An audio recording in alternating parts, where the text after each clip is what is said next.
Hello, and welcome to Conquering Finale. My name is Jason Lafredo, and today I'm going to give you a special bonus video in the Key to Key Signatures series of tutorials. Specifically, I'm going to talk about Metatools and key signatures. Now, if you're familiar with Metatools in Finale at all, you know that you can invoke them in the Articulations tool and the Expressions tool and some of the other tools in Finale. But what I learned recently, and the reason for why this is a bonus video, is that you can also use Metatools with key signatures. Now, in the first video, I showed you 5 different ways to change the key signature. And the funny thing about Finale and Finale users is that you can learn how to do something 2 or 3 different ways, and you're gonna get by. So for a lot of us experienced Finale users, every once in a while we run across something like this. Where we're like, oh, that's another way to do it, and I don't need more than 3 ways to do it, but apparently there's 6. So here it is. I'm going to show you the 6th way to change a key in Finale, and this is using Metatools. Now it's a little hidden, so you can't actually see what the Metatools are, which is maybe why I missed it personally. But this is how you do it. So go into the key signature tool, and in this method of using Metatools, you do have to have all of the measures selected that you do want to change. So you can't just double click. So you can't click in the first measure and get it for the whole file, for example. So you do have to have exactly the measures that you want selected in order to make the change.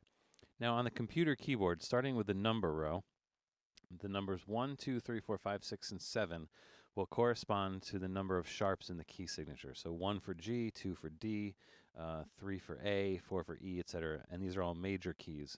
And the way to do this is to hold down one of those numbers and double click anywhere actually within the bars that you have selected. So if I were to hold down 3 and double click, you'll see that it changes it to A major. All right. And 5 would change it to B major.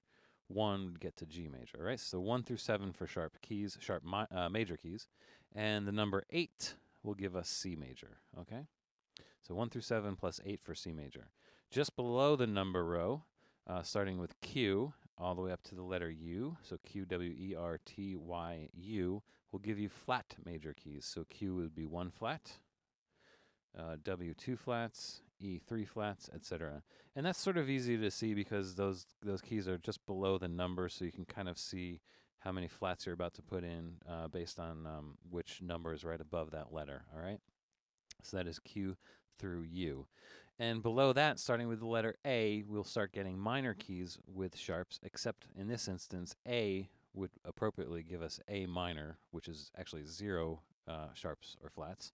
And then S would be the 1 sharp minor key, so E minor, D for B minor, F for F sharp minor, etc. And then below that, starting with the letter Z, we'll get minor keys with 1 flat, 2 flats, 3 flats, etc. So this would be C minor, which happens to correspond to the letter C. And you'll notice that it's set to C minor if you just plainly double click in there to see the definition. All right. So that's how you would use Metatools to change the key very easily in Finale. Now, a couple things to be aware of. When you use a Metatool, it will use these settings in the transposition portion of the dialog box. So transpose notes up, and none of these other options are checked. So you do have to be careful about when you do this when there is music present. We talked about this in one of the previous lessons. If you need to transpose the notes down, this is not going to be the way to do this because this is going to automatically transpose the notes up, okay? And finally, you can actually create your own meta keys for key signatures, including those settings that I just pointed out. So for example, if I wanted to create a meta key for keyless, for example, I can use one of the numbers or letters that's not being used, or actually I could overwrite any of the numbers or letters that are being used if I really wanted to. But in this case, let's say I'm going to use the number 9. And in order to program a meta tool in Finale, with the key signature tool selected, press Shift and then the number or letter you want to program. So in this case, I'm going to press Shift 9. And the key signature dialog box will reappear, and this is not going to enter a key signature. This is going to program the meta tool. And you notice that obviously the measure region portion of this is grayed out because that has no meaning when you're programming a meta tool.